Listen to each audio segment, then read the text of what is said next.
بسم اللہ الرحمن الرحیم۔ السلام علیکم، امید ہے آپ سب خیریت سے ہوں گے۔ 74 قصہ حور کے لشکر کی آمد۔ عین دوپہر کے وقت حضرت امام حسین علیہ السلام نے دیکھا کہ ایک لشکر چلا آ رہا ہے۔ آپ سمجھ گئے کہ یہ ابن زیاد کا کوئی لشکر ہے۔ آپ علیہ السلام نے اپنے ساتھیوں سے کہا بہتر یہ ہے کہ ہم پہاڑ کے دامن میں خیمہ زن ہوں تاکہ ہمیں صرف ایک طرف سے دشمن کا مقابلہ کرنا پڑے۔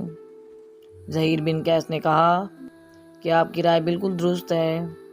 ہمارے قریب ہی بائیں جانب جبل ذی حسم ہے، ہم جلدی سے اس کے دامن میں پہنچ جا کر ڈیرے ڈال لیں، ورنہ دشمن وہاں پہنچ گیا تو جو فائدہ ہم حاصل کرنا چاہتے ہیں وہ اسے حاصل ہو جائے گا۔ حضرت امام حسین علیہ السلام نے موقع سے فائدہ اٹھاتے ہوئے اپنے ساتھیوں کو جلد از جلد کوچ کرنے اور جبل ذی حسم پر پہنچ کر ڈیرے ڈالنے کی ہدایت فرمائی۔ چنانچہ تھوڑی ہی دیر میں آپ کا قافلہ جبل ذی حسم پر پہنچ گیا۔ جو لشکر آپ کو دکھائی دیا تھا وہ حور بن یزید تمیمی کا تھا، 1000 سواروں کا لشکر۔ حور اس جلتی دوپہر میں آپ کے مقابل آ کر ٹھہرا دیکھا اور آپ کے انصار امامے باندھے ہوئے ہیں۔ آپ نے خادموں کو حکم دیا کہ سب لوگوں کو پانی پلا کر ان کی پیاس بجھا دو اور گھوڑوں کو بھی پانی پلا دو۔ جب پانی پلانے سے فارغ ہوئے تو حور کے سپاہیوں نے کچھ دیر آرام کیا، یہاں تک کہ نماز ظہر کا وقت آیا۔ حضرت امام حسین علیہ السلام نے حجاج بن مصروف جعفی کو اذان کا حکم دیا۔ اذان کے بعد آپ کے لشکر حور کے سامنے تشریف لائے اور حمد و ثنا کے بعد حور اور اس کی فوج کو مخاطب کرتے ہوئے فرمایا، اے لوگو، میں خدائے تعالیٰ کی بارگاہ میں تمہارے سامنے اپنی صفائی پیش کرنا چاہتا ہوں کہ میں تمہاری طرف اس وقت تک نہیں آیا جب تک تمہارے خطوط میرے پاس نہیں آ گئے کہ آپ ہماری طرف آئیے۔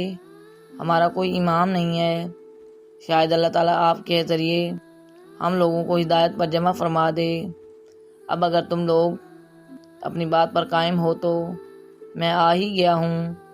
اگر تم عہد و پیمان کر کے مجھے پورا اطمینان دلا دو میں تمہارے شہر چلوں، اور اگر تم ایسا نہیں کرتے اور میرا آنا تمہیں ناگوار ہے تو میں جہاں سے آیا ہوں وہیں واپس چلا جاؤں۔ اگلا قصہ حور کی جانثاری۔ اسی اثناء میں ابن زیاد کا غلام سالم گھوڑا دوڑاتا ہوا میدان میں آن پہنچا، تلوار لہرائی اور شہزادہ دو عالم کو جنگ کے لیے للکارا۔ سجدہ کا لال اٹھا مگر حضرت حور نے پاؤں پکڑ لیے اور عرض کی، آقا، غلام کے ہوتے ہوئے آقا میدان میں نہیں جا سکتا۔ مظلوم کربلا نے فرمایا، حور، یہ تو ٹھیک ہے مگر میں نہیں چاہتا کہ میری وجہ سے کوئی اپنی جان گنوائے۔ حور نے پھر عرض کی، یا حسین علیہ السلام، مجھے اپنی جان پیاری نہیں، ایمان پیارا ہے، اور زندگی عزیز نہیں، دین عزیز ہے، اور اگر دین ایمان کی خاطر یہ جان جاتی ہے تو جائے، اور اگر ناموس اہل بیت کی حفاظت کے لیے موت آتی ہے تو آئے۔ یا سیدی، دشمن جنگ کے لیے للکار رہا ہے، اجازت دیجیے اب۔ یہ سن کر حضرت امام علی مقام نے اجازت دے دی اور فرمایا، حور، جاؤ، خدا تمہاری یہ قربانی قبول فرمائے، اور پہلے تو تمہارا نام حور ہے اور اب جاؤ، تم دوزخ کی آگ سے بھی آزاد ہو جاؤ گے۔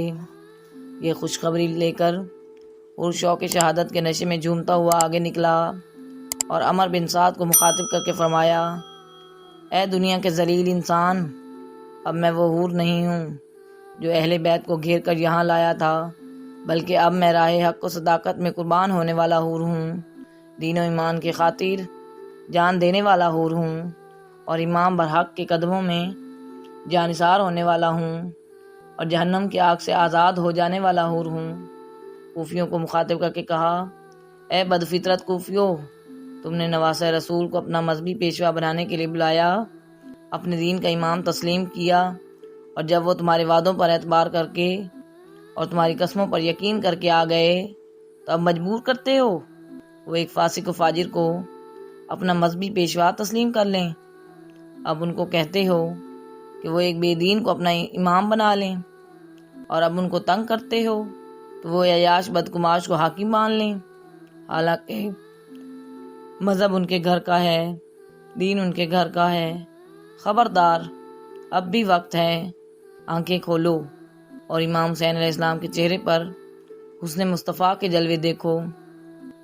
حق کا ساتھ دے کر جنت کا سودا کرو، آگے بڑھو اور اس حق کے امام کے دامن کو پکڑ لو، خدا تمہیں معاف کر دے گا، وگرنہ دوزخ کے لیے تیار ہو جاؤ۔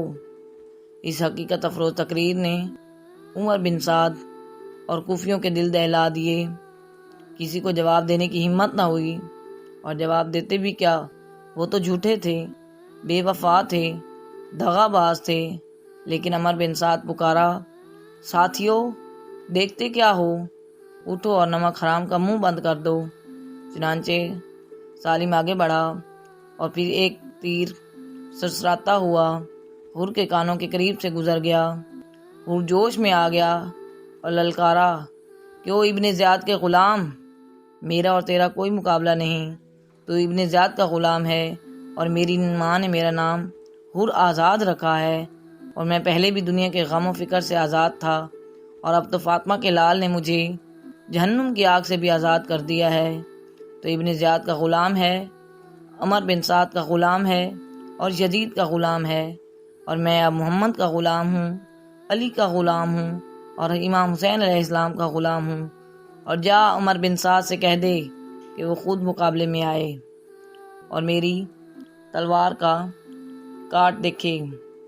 دشمن کے آواز دی، یہ ٹھیک ہے، میں غلام ہوں مگر بہادر ہوں، آگے اور میری شمشیر کے جوہر دیکھ۔ حر نے جوش میں آ کر گھوڑا آگے بڑھایا اور ہوا کی طرح سالم کے سر پر پہنچا۔ تلوار بجلی کی طرح چمکی اور پھر سالم کی لاش زمین پر تڑپنے لگی۔ عمر بن سعد اس ناکامی کو دیکھ کر پکار اٹھا کہ اے یزید اور ابن زیاد کے نمک خواروں، تم میں سے کون بہادر ہے جو حر کو قتل کرے اور یزید کے دربار سے سونے اور چاندی کے خزانے حاصل کرے۔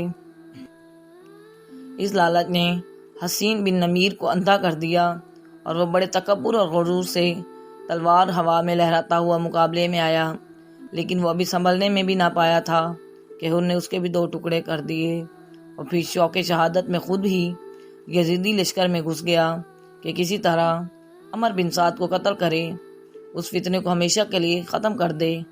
یزیدی لشکر میں ہلچل مچ گئی اور حر کے ایک ایک حملے سے کی گئی یزیدی گرتے گئے، اور پھر دشمنوں نے یکبارگی مل کر حملہ کیا۔ تیروں کی بارش اور تلواروں کی بوچھاڑ سے حر زخموں پر زخم کھا رہا تھا مگر لڑتا جا رہا تھا، آخر بے ہوش ہو کر گر پڑا۔ عمر بن سعد پکار اٹھا، حسین نے نئے غلام کی لاش لے جاؤ۔ حضرت حسین حر کے پاس گئے اور فرمایا، مرحبا حر۔ حر نے آنکھیں کھولیں، پھر آخری بار اپنے آقا کو دیکھا اور قدموں میں جان دے دی۔